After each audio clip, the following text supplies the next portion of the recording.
Hey guys, so today I'm here with a comparison between the iPhone 4S and the iPod Touch 4th generation. Now, to be clear, even though this iPod is about a year or so old, it is identical to the one that you would pick up today. So, a 2011 model, even a one in white, while it might look different, is going to be the exact same as far as the specs, the build quality, all that kind of stuff. So to start with, let's go ahead and do a quick size comparison. So, we'll go ahead and make ourselves a little sandwich here. And as you guys can see, of course, the iPod Touch is going to be considerably thinner. Now, not to say that the iPhone 4S is, particularly thick, but it does have to have additional things such as, a cellular radio, this bigger, beefier antenna, all that kind of stuff. But that said, if you're going for the maximum thinness, the iPod Touch is certainly going to win there. Now, moving on to the specs, the iPhone 4S does definitely win this one, no competition. So if you guys are not familiar with some of the specs on here, the iPhone 4S does have a 1 GHz dual-core Apple A5 processor, so beats the single-core 1 GHz in the iPod Touch. It also does have double the amount of RAM, so you can go ahead and pick this up with 512 megabytes of RAM as opposed to 256. And if we flip them over onto the back, you guys can see here the camera on the iPhone 4S far surpasses the iPod Touch. This is an 8 megapixel shooter that shoots 1080p video as opposed to a 0.7 megapixel camera which only shoots about 720p video. So as far as the camera go, by far the iPhone 4 just absolutely trounces it. However, there's more to it, something than just a camera or some size or a size. So let's go ahead and boot these up and go ahead and get a little quick comparison with the speeds.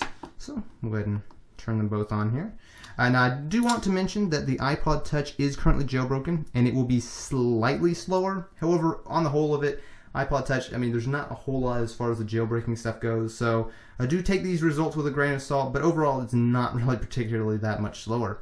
So the first thing is, let's go ahead and open up a web page. Alright, so I'm now going to load a website that neither of these devices have ever been on, and to make sure that the test is fair, they're both on the same Wi-Fi network. So let's go ahead and click go. So of course we expect the iPhone 4S to win, but I don't know, that was actually not too, pretty close.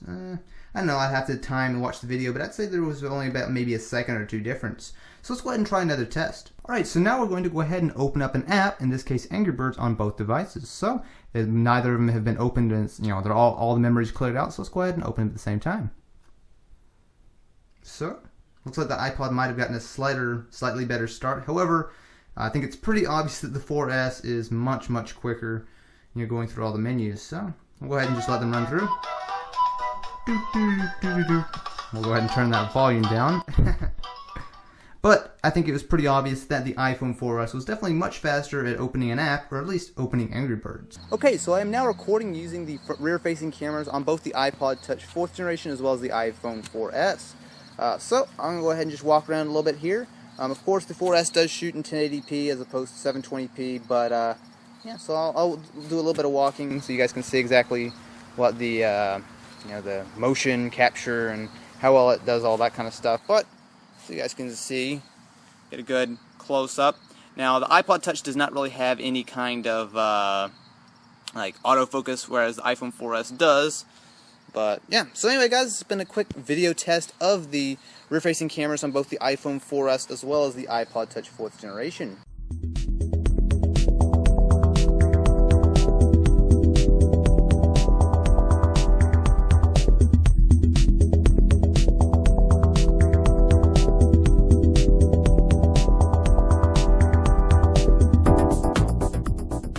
Anyway guys, it's going to be about it for my comparison. Now, while obviously there can be no winner, this is a phone, this is not, so kind of makes things a little bit difficult. However, I will say that the iPod Touch does fare surprisingly well. Well, sure, it's not going to be as fast, that's obvious, and the camera is not even in the same world as the iPhone 4S camera. It still is a competent device, and for the price, I have no problems recommending it. If you're interested in something like this, you don't have to pay the extra for the iPhone, the data plans, and all that kind of stuff.